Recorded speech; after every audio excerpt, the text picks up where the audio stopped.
correspondería lo referente a la lección número 11, basado en Santiago 1 al 6.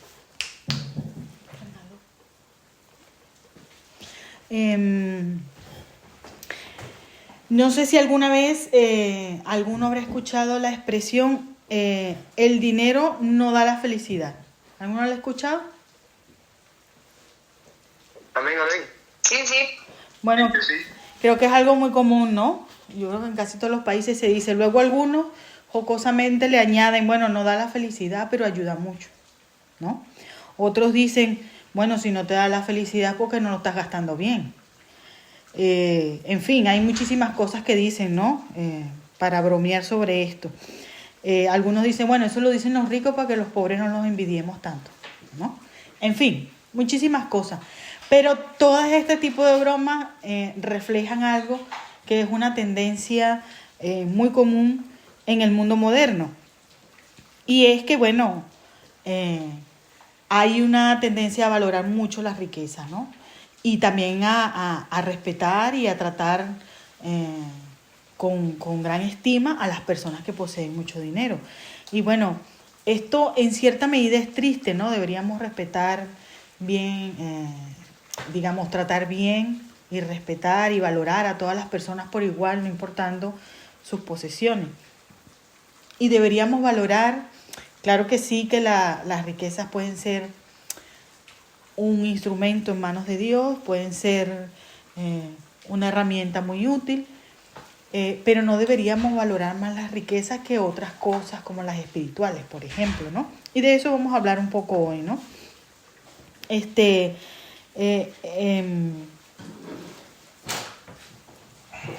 curioso, ¿no?, que el apóstol comienza el capítulo dando a entender que en realidad los ricos no deberían... permítame un momento que me tengo que cambiar de posición.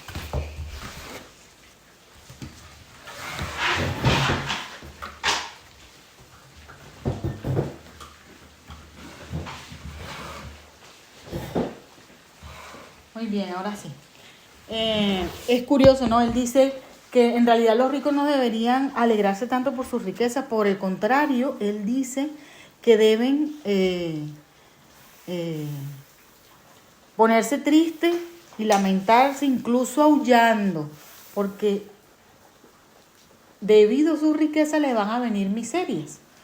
Entonces llama la atención, ¿no? Porque, bueno, en un mundo en el que se valora más las riquezas y las posesiones, pues, bueno, este apóstol, ¿qué está pasando por la mente, no? ¿Por qué dice que los ricos tienen que aullar por sus riquezas? Entonces esto nos abre la mente un poco como para ver, bueno, qué es lo que nos quiere decir este apóstol aquí, ¿no? En contraste con lo que normalmente hace el mundo. El apóstol habla más que todo de las miserias como en un sentido de que, mira, lo que tienen se les va a volver nada, se les va a volver algo inservible. Y lo entendemos por el mismo contexto, porque él dice, vamos a leer los versículos para refrescarlos y tenerlos allí frescos mientras vamos comentando. Dice, ahora rico, versículo 1. Santiago, capítulo 5, versículo 1. Dice, ahora ricos, llorad y aullad por las miserias que os vendrán. Vuestra riqueza está podrida y vuestra ropa está comida de polillo. Vuestro oro, versículo 3, y plata están enmohecidos, y su moho testificará contra vosotros y devorará vuestra carne como fuego. Habéis acumulado tesoros para los últimos días. Entendemos que esas miserias, las que habla es de que, bueno, esas riquezas se les van a volver inservibles, no, digamos, se van a degradar, ¿no? Habla de un orín, en otras versiones habla de orín, en la mía dice enmohecido. Habla de riquezas podridas, habla de ropa comida por polilla, es decir, todo aquello de lo que más se presumía en la época, que eran las vestimentas ostentosas, que era el dinero guardado, ¿no?, en oro y plata, estaban degradados y dañados, a tal punto que llegaron a ser inservibles, ¿no? Y de esto es lo que está hablando el apóstol desde el principio. Mira, esas riquezas que están acumulando realmente al final no les van a servir de nada. Se van a volver una miseria. Es, digamos, un poco como un llamado a la reflexión, ¿no? Como para no seguir la tendencia común del mundo de estar siempre acumulando riqueza, porque al final del tiempo pues las riquezas no van a servir en el día del juicio. Porque en especial estas que han sido acumuladas de esta manera, él lo aclara un poco más adelante, pero dice que estas riquezas que habían acumulado van a testificar contra ellos mismos. Y da algunas razones para ello, ¿no? Cuando habla de riquezas acumuladas, entendemos de que habla de una cantidad de dinero tal que no son capaces de gastarlo o de utilizarlo. No los necesitan para vivir, ¿no? De tal modo que esa cantidad de dinero está simplemente acumulada, sin ninguna utilidad, ¿no? Entonces, por eso llega a podrirse, a enmohecerse, a oxidarse. Yo busqué en el diccionario que era orín, y es un tipo de óxido del hierro y de la plata, ¿no? Es curioso también que este tipo de actitud es definida como una avaricia, ¿no? En muchos otros ámbitos, cuando la gente acumula por acumular, es un tipo de avaricia, ¿no? Y es curioso que el apóstol Pablo, en 2 de Timoteo 3:2, hace una lista de los pecados más predominantes en los últimos días de la tierra, y dice que la avaricia está en el segundo lugar, ¿no? O sea que es un pecado característico de la época. Estas riquezas que se acumulan así terminan, como ya lo hemos mencionado, testificando contra ellos, ¿no? En algunas versiones dice que sus propias carnes son consumidas por ellos. A mí me recuerda esto, me parece un lenguaje que hace como referencia al fuego final, ¿no? Como que, mira, esas mismas riquezas que tienes allí van a terminar consumiéndote. Es como que sin un lenguaje un poco poético, dramático, quisiera decirles, mira, esas mismas riquezas van a ser la causa de que ustedes se quemen en el día del fuego final, ¿no? Todas estas riquezas son evidencias de que han tenido una vida que se caracteriza por avaricia, ¿no? Por vivir disolutamente. Y esto se ve en el versículo 4 y el versículo 5. Vamos a leerlo. Dice: el jornal de los obreros que han cegado vuestros campos y que por engaño no les habéis pagado, clama. A mí me recuerda a la figura de cuando Dios le dice a Caín: la sangre de tu hermano clama a mí desde la tierra. Aquí en este caso quien clama es el jornal de los obreros. El jornal de los obreros. Y el clamor de los segadores ha entrado en los oídos del Señor Todopoderoso. Habéis vivido en deleite sobre la tierra y habéis sido disolutos. Habéis cebado vuestro corazón como en el día de la matanza. Está claro que han sido personas que su vida ha sido no solamente caracterizada por la avaricia, que quieren acumular y acumular más de lo que pueden gastar, sino que además para acumular esas riquezas han incurrido en otros pecados, como defraudar a sus empleados y sus trabajadores. Se han gozado y creo que esa es la expresión, se han cebado, ¿no? Se han cebado como en el día de la matanza, ¿no? Y han vivido en deleite, disoluto, o sea, disoluto es sin ninguna restricción, de un modo licencioso, con cualquier tipo de placer, ¿no? Entonces han sido personas que han vivido según los deseos de su carne, y para llevar a cabo esto han acumulado riquezas engañando y defraudando a quienes han sido sus empleados. Y esto ha llegado a los oídos de Dios mismo, y Dios, digamos, tomará las medidas necesarias y las medidas correctivas y el castigo necesario en ese momento. en el momento del día del juicio final. Esa crueldad se manifiesta, ¿no? Se ve también, segunda de Timoteo 3, versículos 3 y 4, hace una lista de pecados de la carne, y esos pecados que menciona allí hablan de la crueldad, hablan de la disolución, bueno, vamos a leerlo. Segunda de Timoteo 3, 3 y 4.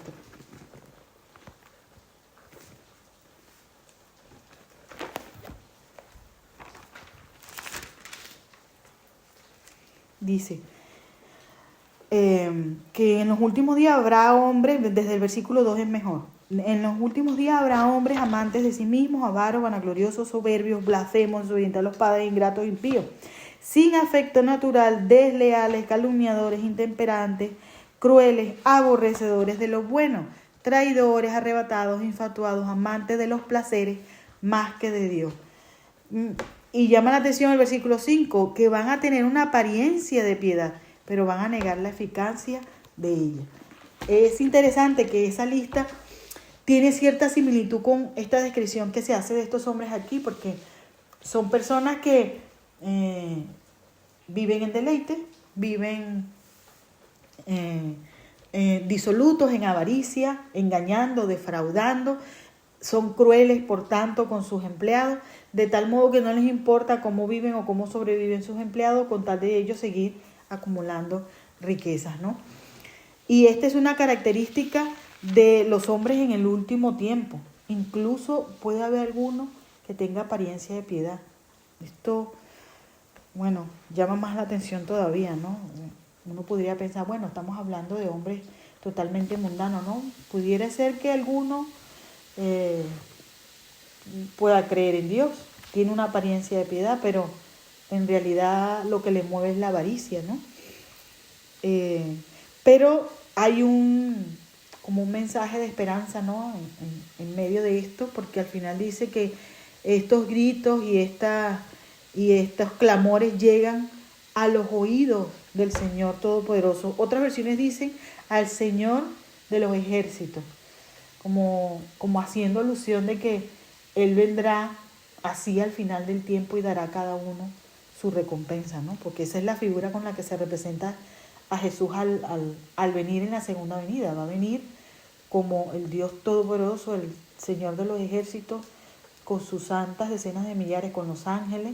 No va a venir esta vez como un sacrificio, como un cordero, como un profeta, como un maestro. Va a venir como el Rey de Reyes y Señor de Señores, ¿no?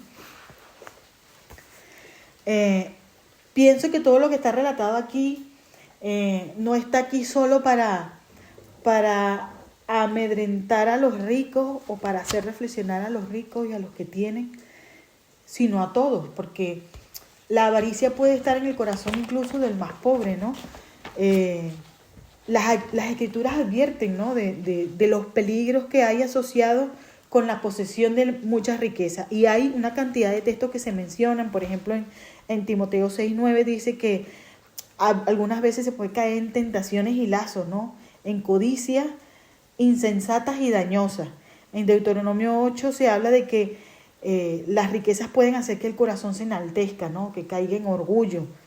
Y eso hace que se olvide de Dios, el corazón. Nehemías 9 habla de que el pueblo, después de que tuvo abundancia, pues se olvidó de Dios y se rebeló contra Dios. Proverbios 18 dice que el pobre ruega, habla con ruego, pero el rico es duro al hablar, ¿no? Que puede ser que una persona se vuelva insensible, se vuelva áspera y ruda con sus semejantes por tener dinero, ¿no? Miqueas 6:12 habla de que cuando hay mucha rapiña es cuando se juntan despojos después de una guerra, es decir, son bienes que se obtienen por la violencia. Dice que hay muchas mentiras y la lengua se vuelve engañosa. Dice que en Mateo 13:22 que las riquezas ahogan la palabra, cuando hace aquella parábola de la semilla, ¿no? La semilla que cayó en pedregales es comparada a las personas que reciben el Evangelio, pero los bienes de este mundo y las preocupaciones de este mundo, los afanes de esta vida, dice que ahogan la palabra. Es decir, puede que sean un terreno en el que pueda prosperar, pero luego hay tantas cosas de que ocuparse que la palabra se ve ahogada, ¿no? Y no prospera como debe prosperar. En Mateo 19, 23 y 24 dice que dificultan, las riquezas pueden llegar a dificultar la entrada en el reino de los cielos. Aquel versículo famoso, ¿no? Es más fácil que entre un camello por el ojo de una aguja que un rico en el reino de los cielos. ¿Por qué? Porque las riquezas pueden absorber todos tus afectos, toda tu atención, todo tu tiempo. Y no debe ser así. En el primer lugar debería estar Dios, ¿no? Y su palabra. Primera de Timoteo 6:10 dice, el amor al dinero es la raíz de todos los males. De tal modo que vemos que, bueno, no está diciendo la Escritura directamente que las riquezas sean malas por sí mismas, pero conllevan un peligro.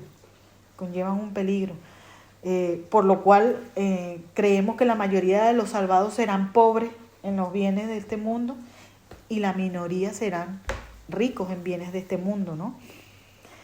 En la última parte de la lección se nos habla de que habrá un día que había un día de matanza, ¿no? Que se cebaron como en día de matanza.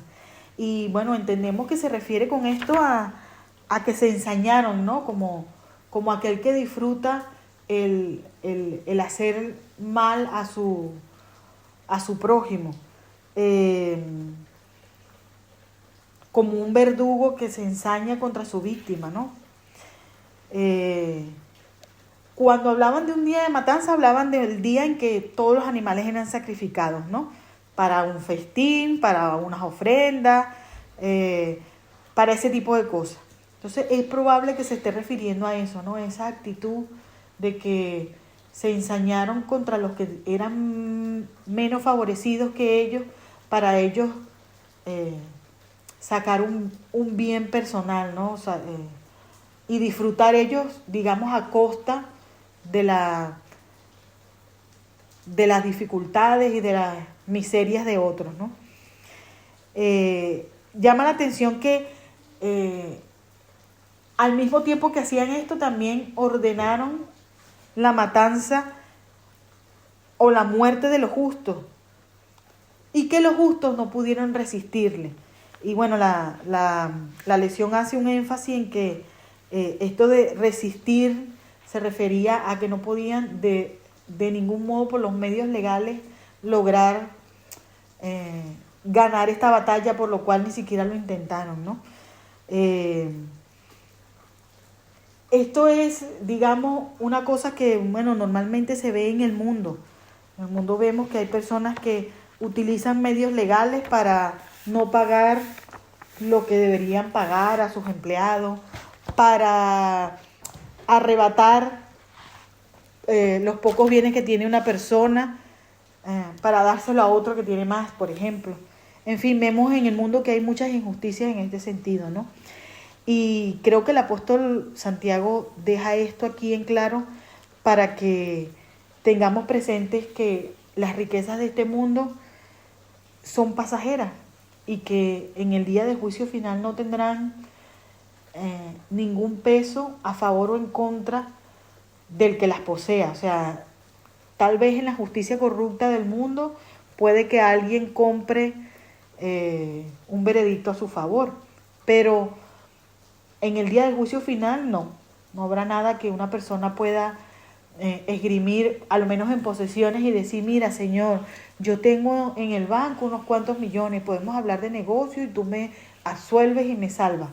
No, nada de eso. Para Dios no pesará eso. Así que si tenemos avaricia en nuestro corazón y deseamos vehementemente ganancias y deseamos bienes materiales, olvidémonos de ello, porque no tendrá ningún peso en el día del juicio. No nos puede comprar la redención, ni puede hacer que Dios falle en nuestro favor en el día del juicio final. Y mucho menos si para obtenerla tenemos que hacer injusticia, robar a nuestros empleados o defraudar a otros, ¿no? Es importante que entendamos que para Dios cuentan las acciones, los motivos, ¿no? Las intenciones del corazón. No lo que hay en nuestra cuenta bancaria, no la cantidad de posesiones o los lujosos que puedan ser nuestros vestidos. Creo que si bien es cierto que no son en sí misma un pecado las riquezas, realmente conllevan un peligro si no las manejamos de acuerdo a la voluntad del Señor, ¿no? Si no recordamos que todo lo que hay en el mundo lo recibimos de manos de Dios y lo usamos para el engrandecimiento de su obra, para hacer su voluntad, nada de lo que tengamos nos va a servir de nada, ¿no? Entonces, es para, digamos, reflexión, tanto de ricos como de pobres, porque la avaricia, como ya lo mencioné, puede estar en el corazón, tanto de ricos como de pobres. Y también para que pensemos, si ya tenemos riquezas, bueno, ¿cómo las vamos a usar? ¿En qué las usamos? ¿Cómo las hemos usado? Si hemos adquirido esas riquezas de un modo deshonesto, podemos echar sobre nuestros pasos hacia atrás en un acto de verdadero arrepentimiento, tal como lo hizo Zaqueo, y devolver a aquellas personas que hemos defraudado. Si no tenemos riqueza y no hemos defraudado a nadie, demos gracias a Dios, pero oremos para que no caigamos en la codicia, en la envidia o en un fraude porque queremos hacer riquezas de la noche a la mañana, ¿no? Recordemos que hay cosas mucho más valiosas que las riquezas temporales de este mundo. Es más importante salvar el alma que salvar la cuenta del banco. Recuerden ustedes aquella parábola en la que un hombre tenía muchos graneros y dijo, pues me voy a hacer más granero, voy a acumular, voy a hacer esto, voy a hacer aquello. Y vino alguien y le dijo, mira, esta noche vienen por tu alma. ¿De qué te sirve todo esto que has acumulado, ¿no? No tiene ningún sentido acumular riquezas por acumular riqueza. Lo más importante ante Dios es hacer justicia, misericordia y ser humilde ante Él, ¿no? Como lo dice el versículo del Antiguo Testamento. Quiero despedirme con un versículo, ¿no? Y que nos vayamos con el pensamiento, con ese versículo en el pensamiento. Está en Proverbios 10:22. Proverbios 10:22. Y dice así: la bendición del Señor enriquece sin añadir tristeza. No hay mejor enriquecimiento que la bendición de Dios. Es mejor una mesa escasa, en paz, con la bendición de Dios, que una mesa llena de provisiones con rencilla. Es mejor tener la bendición de Dios que una cuenta bancaria llena, porque una cuenta bancaria llena no nos va a dar la salvación. La bendición del Señor enriquece sin añadir tristeza. Que el Señor les bendiga, mis hermanos.